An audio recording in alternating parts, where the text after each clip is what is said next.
चुनावी मंच हो या एक्टर का पंच, फटाक 30 सेकंड में खबर डाउनलोड कीजिए तक ऐप। तो दिल्ली क्यों भेजना चाह रहा है? कहाँ को दिल्ली भेज रहा है? ये सब ऐसे ही चलते रहता है, ऐसा कोई बात नहीं। प्रेसिडेंट मटेरियल कहा जा रहा है। ना पता नहीं, हमको तो घोर आश्चर्य, हमको तो हुआ कल ही हमको पूछ रहा था, हमको बड़ा आश्चर्य हुआ भाई। आपके पार्टी के ही मंत्री ने कहा, अरे वैसे ही बोल दिया। नमस्कार, आप देख रहे हैं बिहार तक। मैं हूं आपके साथ सुकन्या सिंह।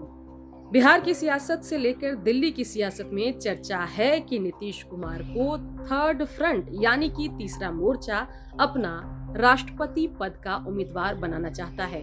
जून जुलाई में राष्ट्रपति का चयन होना है और नीतीश कुमार को थर्ड फ्रंट प्रेसिडेंट पद का उम्मीदवार बनाना चाहता है। लेकिन हम आपको अभी बताने जा रहे हैं कि नीतीश कुमार क्यों इस पद में दिलचस्पी नहीं दिखा रहे। नीतीश कुमार ने खुद बयान देकर साफ कर दिया कि फिलहाल ऐसी चर्चाओं में कोई दम नहीं है। चलिए सबसे पहला कारण आपको बताते हैं कि क्यों नीतीश की दिल्ली की सियासत में फिलहाल दिलचस्पी नहीं है। थर्ड फ्रंट के प्रेसिडेंट पद के उम्मीदवार बनने के लिए नीतीश कुमार को बीजेपी को चुनौती देनी होगी और ऐसे में फिलहाल नीतीश कुमार बीजेपी को चुनौती देने के मूड में नजर नहीं आ रहे हैं, क्योंकि ऐसी कोशिश नीतीश कुमार ने 2014 में भी की थी। लेकिन बड़े आराम से 12-14 लोकसभा सीट जीत जाने वाले नीतीश कुमार 2014 के लोकसभा चुनाव में 2 सीटों पर सिमट जाते हैं और विधानसभा चुनाव में धूर विरोधी लालू प्रसाद यादव और आरजेडी से उनको हाथ मिलाना पड़ता है, तब जाकर बिहार की सत्ता बचती है।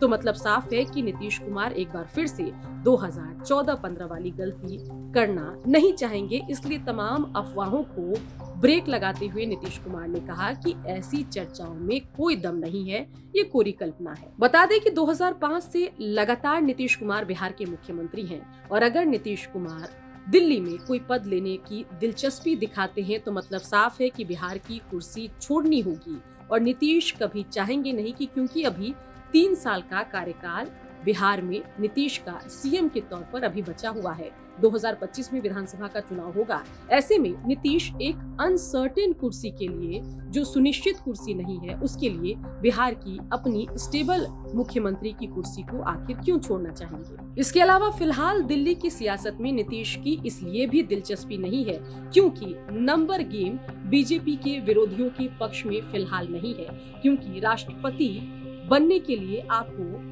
मेंबर ऑफ पार्लियामेंट यानी कि सांसद से लेकर विधायकों के मत की जरूरत होती है। और अगर 2019 के लोकसभा चुनाव के नतीजों पर गौर करें तो बीजेपी को प्रचंड बहुमत मिला था। बीजेपी के जहां 303 सांसद जीतकर आए थे, उसके अलावा जो बीजेपी के सहयोगी है यानी कि एनडीए खेमा में भी बड़ी संख्या में सांसद जीतकर आए थे। और ऐसे में बहुत ज्यादा स्कोप तीसरे मोर्चे के पास बचता नहीं है। तीसरा मोर्चा का अगर कोई कैंडिडेट होता भी है तो वो राष्ट्रपति बन पाएगा या नहीं, ये भी कुछ कंफर्म नहीं है, क्योंकि एक ओर तो बीजेपी के सांसद बहुत ज्यादा हैं, वहीं दूसरी ओर कई विधानसभा में यानी कि कई राज्यों में बीजेपी की सरकार भी चल रही है और कुछ राज्यों में एनडीए की सरकार चल रही है। तो ऐसी परिस्थिति में नीतीश नहीं चाहेंगे कि वो बीजेपी से पंगा लें, तब जब नंबर गेम बीजेपी के पक्ष में है। नीतीश कुमार की इसलिए भी बहुत ज्यादा दिलचस्पी तीसरे मोर्चे के राष्ट्रपति पद के उम्मीदवार बनने में नहीं है, क्योंकि तीसरे मोर्चे की रूपरेखा अभी तक कुछ भी तय नहीं है। सिर्फ मीटिंग चल रही है, बातचीत चल रही है। कुछ नेताओं की इसमें दिलचस्पी है और कुछ नेताओं की दिलचस्पी नहीं है। इसके अलावा नीतीश कई मौकों पर कह चुके हैं कि अगर सियासत की बात की जाए तो उसमें 2 ही तबका है, एक बीजेपी और एक कांग्रेस यानी कि एनडीए और यूपीए।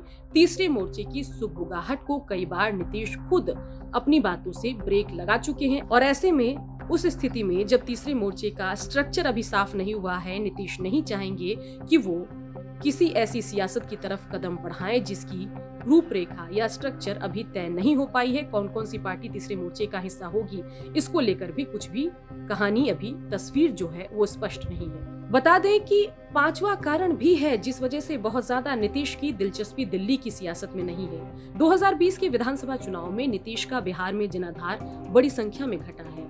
आराम से 70-80 सीट जीत जाने वाले नीतीश कुमार कि विधायकों की संख्या घटकर 43-45 पहुंच गई है। ऐसी स्थिति में नीतीश के लिए तीसरे मोर्चे या विपक्ष के चेहरे के तौर पर कोई बड़ी कुर्सी के लिए बार्गेन करना मुश्किल हो जाएगा, वो भी तब जब बिहार में खुद उनका जनाधार कम हो रहा है।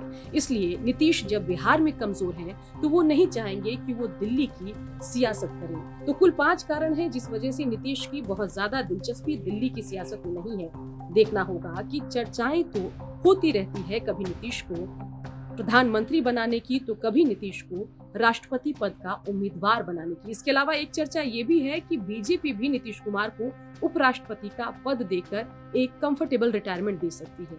देखते हैं कि इन चर्चाओं में सच कौन सी चर्चा साबित होती है। बिहार की खबरों के लिए आप देखते रहिए बिहार तक।